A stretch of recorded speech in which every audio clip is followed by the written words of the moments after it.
Hello everybody, welcome back for another video. Hope you're all doing well and that you're all having a great day. As always, a great way to support the channel is by leaving a like, by leaving a comment, by subscribing if you have not already done so.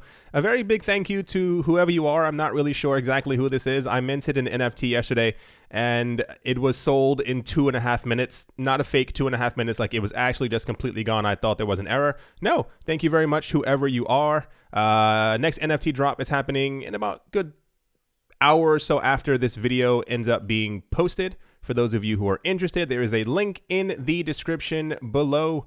And without further ado, let's jump right into it.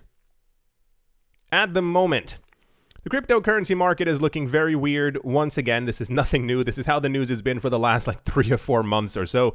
For those of you not looking at the screen, it says Bitcoin exchange supply drops to a 28-month low, but market turbulence continues. I'm going to try to explain a whole bunch of different events and factors that are currently taking place, like right now, even as we are discussing this.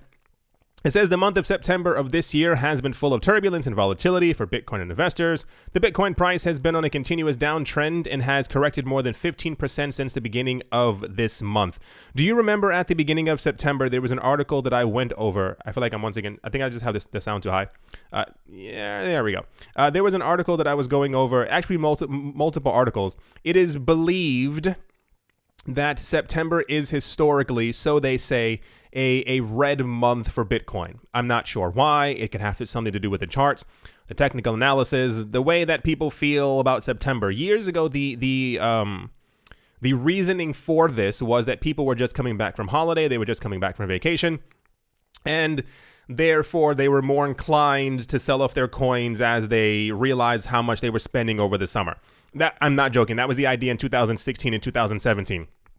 Now I just feel like it's more of a whale kind of game where they kind of choose September as that time period where things end up going down. The really weird part is that during the course of this entirety of September, Bitcoin's fundamentals have really only actually increased. So the Bitcoin network has not struggled. It has not slowed down any more than it is already slow. It actually has more users. It has more wallets. Even though we've seen mining equipment going offline, around a good 2 or 3 weeks later, it's moved to another country and it gets plugged back in. The other really incredible part is that the amount of Bitcoin on cryptocurrency exchanges also continues to drop. This means that whales, normal people, doesn't matter who it is, any Bitcoin that they have on an exchange, they're taking it off. This is normally an indication that these coins are not going to be sold, because if you put coins on an exchange, the idea is I'm here to sell.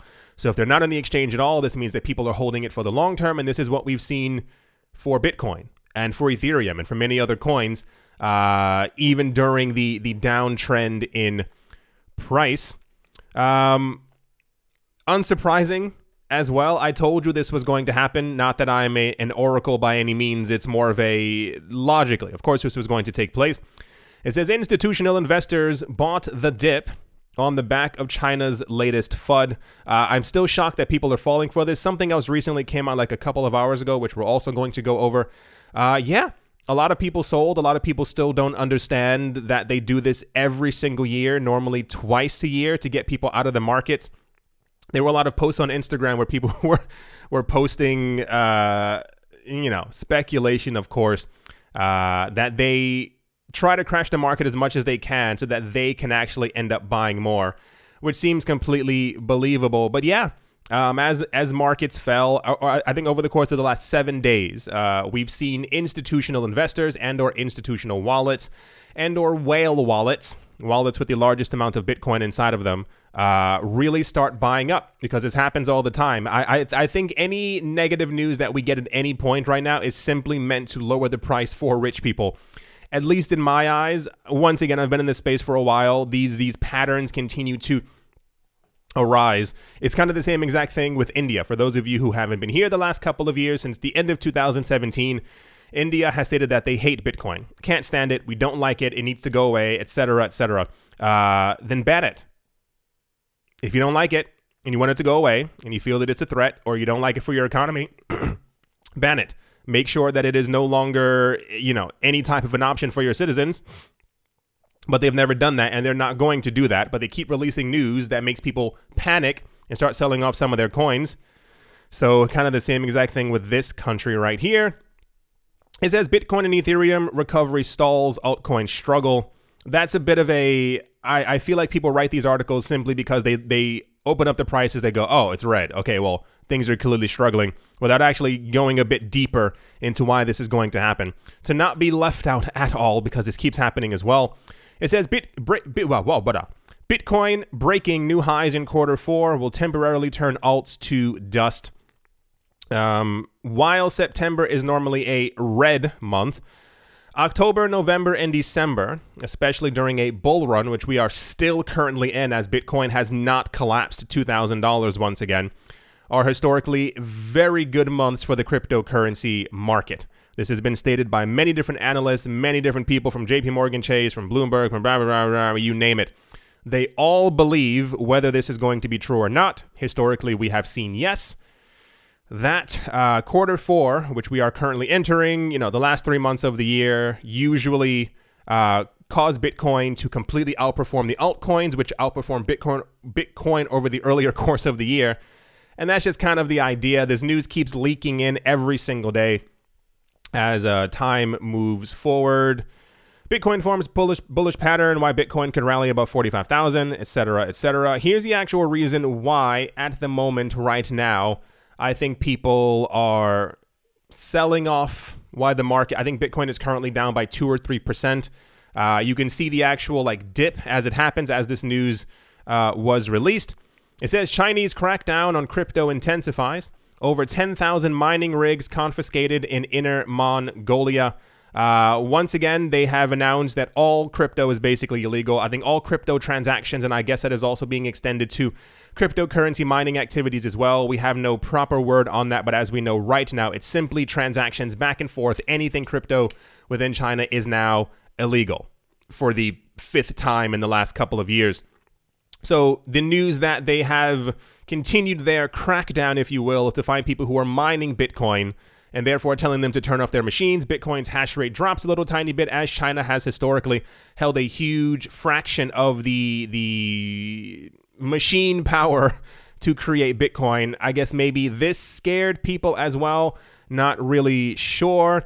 This was also in the news as well. It's the second largest Ethereum mining pool to suspend all operations. Can you guess where this mining pool is located? I'll give you one guess, and the word starts with a C. No, not that word. That one. Yeah. And the first one I meant cookie. Anyway, so, yeah, I assume that this is part of the, I don't know if people don't understand how reality works. When these people shut down their mining pools, they simply don't go, well, I had fun making $17 million a month, but, I guess we gotta pack everything up. No, they simply move to another country, which these people are also going to do. So I guess the news that the Bitcoin mining pools and the Ethereum mining pools suspending operations within China also had to do, I don't really know. And also in news that I think was meant to scare people news, it says Binance and Huobi block users from creating new accounts in China as crypto ban looms. These articles, even the titles are being written completely incorrectly. It's not Binance and Huobi who are blocking people. It's the country who's telling Binance and Huobi that, no, you cannot have any more citizens from our country on your platforms. A lot of these things are being written as if Coinbase, Binance, Huobi, OKEX are simply being like, no, we no longer want you. No, of course they want the business. It is that country telling everyone else, no, cease all operations right now, or you will be fined, or you will be whatever they do to people. So yeah, this was bound to happen. Once again, if you don't see the silver lining here, I can't explain it to you any better. We should, even now, never hear from that country again. All crypto transactions are banned. We can move on. All crypto anything should not be within the country. Perfect. We should never hear from them again. And now nearly every single gigantic mining facility in that country is being told to shut off their computers and go. So these people are picking up their stuff, moving to other countries that are friendlier to them.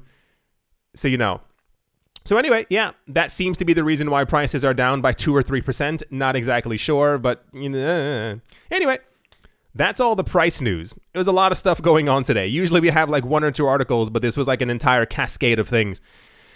And yeah, let's move on. The Cardano event over the weekend was quite interesting, to say the least. It was very odd because while there were many good things that took place, all of these things had no effect on Cardano's price at all. I think Cardano even fell by 2% because the other coins were also falling by 2%. But it was still a very interesting thing to see. Cardano announced 2 weeks ago or something other like that they were going to have a summit last weekend where they were going to have all these crazy partnerships announced. And yeah, here's some of them. Cardano is going to have its first stablecoin, DJED, soon, giving space to cheaper transactions and making it easier to run DeFi projects. Software development company COTI, I don't know if that's Koti or Koti, announced a few hours ago the issuance of the first stablecoin designed to run on Cardano. The news was first revealed by Charles Hoskinson at the Cardano Summit in Wyoming. The JED stablecoin is issued on Cardano and will promote the growth of the nascent ecosystem, especially now that the blockchain is beginning to support smart contracts and markets have strong expectations about the possible development of DeFi platforms. So every single coin has their own stablecoin. There are some on top of Bitcoin as well. I don't think they're that used, if you will. Do we need another stablecoin? Probably not. Will this increase transactions on Cardano and this happening and so and more usage and people creating new this and DeFi and so blah, blah, blah using stablecoins? Yes, absolutely. So this is the reason why I believe that they have it. Revolutionary? No, not by any means. Will this be used? Of course it will be used, especially if other blockchains continue to have high transaction fees as they currently have. On top of that as well, Cardano is on this green blockchain kind of kick. Not that it's a bad thing, but I feel like many companies are partnering with these other companies in an effort to say, hey, look at how we're really green. Look at all the trees that are around us. The Cardano Foundation has proven that diversity is key to business. One of their recent partnerships is with Veritree, and they aim to register all of its global land restoration efforts on the Cardano blockchain. So as far as I can understand, Veritree is, I believe, planting trees, restoring forests and stuff like that, which is great because we need that air to breathe. And they're going to be registering everything that they do on top of the Cardano blockchain. So that was one of the major things that they announced. Also, here's the tweet for it right here. It says, partnership announcement, thrilled to announce that we've partnered with Veritree to register all of its global land restoration efforts on the Cardano blockchain, improved transparency, immutability, auditability, easier protection, and tracking. And then they have like a little tree with a green heart next to it, showing that they are indeed green. On top of that as well, one of the more popular news stories, it says Cardano has announced a strategic partnership with Chainlink to provide Oracle integration for smart contract developers. Input Output Hong Kong, the technology company behind the Cardano open source blockchain project, announced at the summit that it partnered with Chainlink. As per the announcement, the partnership will see Cardano integrate Chainlink's oracles to support developers as they prepare to start building smart contracts for DeFi applications. Commenting on the partnership, Nikki, head of blockchain partnerships at Chainlink, noted that the Oracle network has a tremendous amount of respect for the Cardano ecosystem, especially the team behind the Jabba Jabba Da. So they're going to be working together. I assume there's going to be cross-chain collaboration. I assume there's going to be, and I don't remember if we actually have this right now. I'm sure there's going to be wrapped Cardano relatively soon if we do not already have it. So that they can start locking up extra Cardano on the blockchain to have it then on other coins, and you know how it actually works. That was one of the more popular partnerships that they actually announced, and usually we saw before in the past, especially early this year, anytime that anyone announced that they were working with Chainlink, Chainlink's price and Cardano would typically lose their mind, and I think this was meant to be the largest of the partnerships. Amidst the ongoing Cardano Summit, IOHK founder Charles Hoskinson has announced a partnership between Cardano and Dish Network, that is DISH Network, a Fortune 500 American television satellite provider. The strategic partnership aims to introduce Cardano's blockchain technology to Dish's telecom service, likely to boost Cardano's adoption and benefit Dish users with 8 million digital identities on phones, satellites. Digital identities are a constant conversation that I think a lot of people are trying to have right now. It's the idea that you can have, depending on how you want to look at it, or depending on, which side you're standing on. What's the word? The word isn't invisible. Have a digital presence online with people knowing that it's you without knowing that it's you. So kind of like, I can have a digital identity online as Cardano TMI or Ethereum TMI, whatever the name you kind of want to use, where basically people know for a fact that it's me doing X action on X blockchain without actually having to see my face. So they'd be able to know that it's you on said platform without actually having to register you in any other way. You are simply registered on a blockchain, and therefore you take that identity with you online. That's one of the ideas behind it. Speaking at the Cardano Summit 2021, Hoskinson said that while the main idea was to create a network where users can move seamlessly from one space to another, the underlying business infrastructure has remained ossified. I don't even feel like I'm reading anymore for this. So basically, they're trying to connect Dish Network with Cardano, and they think that eventually you'll be able to use DeFi projects or products on top of Cardano and Dish Network, and it'll have the 8 million users who they have start using Cardano as well. That entire thing. Sure. And I say that simply because this is actually a major partnership. This is nothing to be scoffed at, if you will. However, I haven't used anything satellite and or cable-esque in about 12 years. I don't know many other people around my age, give or take 10 years back and forth, who really do at the moment. Everyone is using a streaming service. So yeah, this is kind of cool, but you kind of get what I'm saying. So yeah, the entire Cardano thing was interesting to say the least. I think nothing extremely groundbreaking actually took place. But to be fair, this happens during every single conference, not just for Cardano. It happens for Ethereum. It happened for XRP. It used to happen at Bitcoin conferences. Still happens at Bitcoin conferences. We'll get hyped for about a good month and a half. You won't believe what's going to be spoken about at this Bitcoin conference. It's going to be mind-blowing, blowing. And then we end up getting news that they're planning on some upgrade in 2027 or some upgrade that we heard about in 2014. It's almost done. 7 years later, they're still working on the code, but you got a good another year left until they're done with it. Same exact thing with every other coin. So I think these summits are great to lay groundwork on the ground so that we know in the future what other projects are going to be sprouting from this.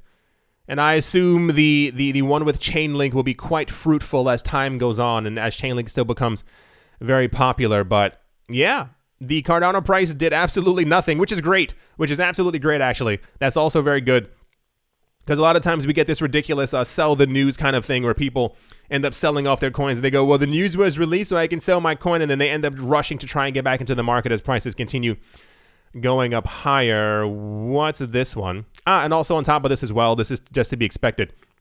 Emergo, who's also associated with Cardano, has launched a $100 million investment fund to power DeFi and NFT projects building on Cardano. Not surprised at all. This is, that's kind of the wave of the future. If you don't have smart contracts, well, you're being left behind. If you're not working on DeFi, which is also expected to be a very big thing, there are even a lot of banks, we've gone over this a couple of times, who expect in the next 10 to 15, 20 years that DeFi will have taken over a lot of the banking sector, because all you need is an algorithm to be able to do the same exact thing that someone behind a desk would be able to do. And therefore, there's no real need to kind of, jump any further into that. And also NFTs, digital, the digital art space is, you've seen it. I'm sure you have a computer and internet and you've been paying attention. So yeah, that's all the Cardano news. It was quite a bit. Good for them. I hope it continues. What's happening with Cardano is what I wish would have happened with EOS. The people from EOS seem to be relatively silent. We still have no news on them changing whatchamajaggers.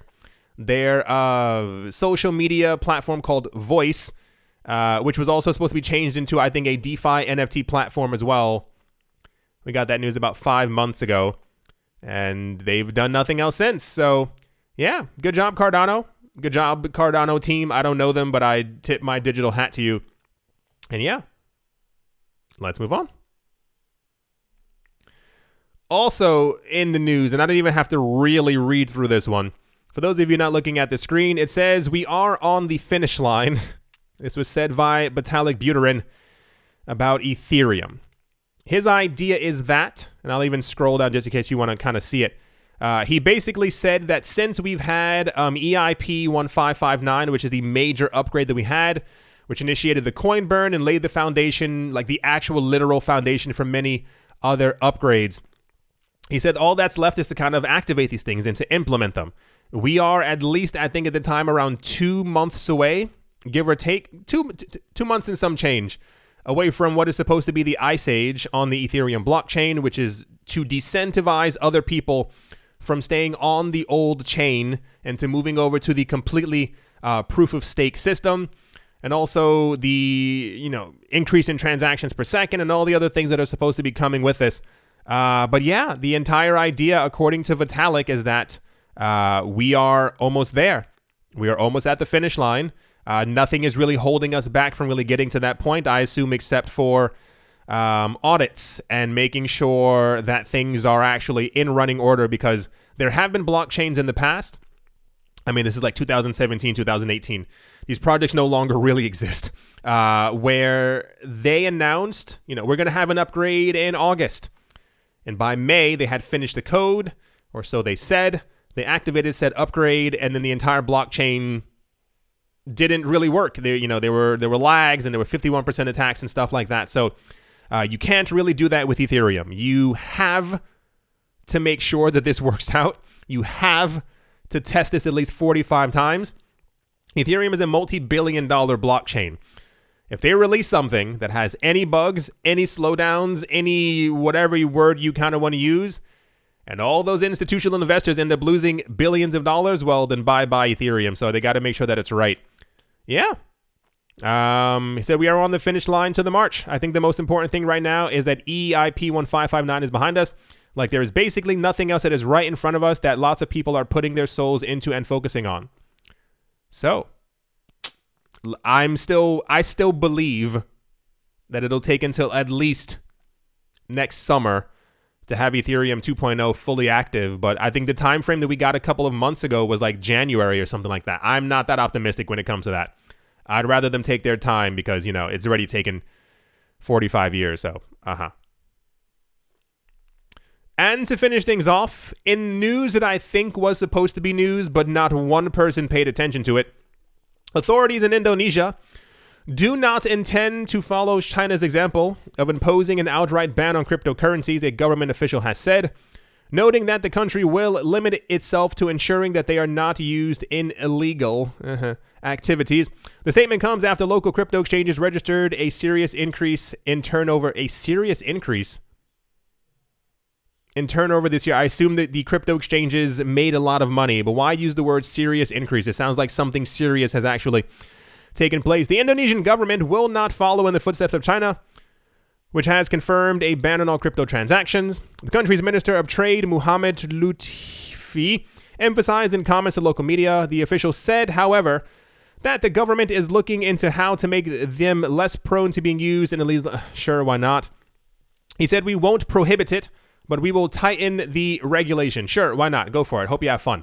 So, like I said, I think this was meant to be news, but no one actually cared. For some reason, everyone just continues on this really scary hype train that whenever this word ends up coming up in the news, everyone completely panics and is told to sell off their coins. But once again, if other countries were going to ban it, they would have done so before. I think a lot of these countries have really, logically come to the conclusion that there's so much money to be made in this. Like, even the news that we got from El Salvador, just from them mining it, they've been making I think it was a billion per year or something like that just from mining cryptocurrencies. Like, imagine telling a country, any other country, hey, turn on those machines, and at the end of the year, you'll have $1 billion. And maybe even down the line, if Bitcoin's price continues to increase, you may have made $100 billion. Like, what does that sound like to any country who's really like, okay, how do we get extra money onto our borders? But alas, one of them, I think there are officially 2 or 3 countries on the planet who have like a complete ban on cryptocurrencies.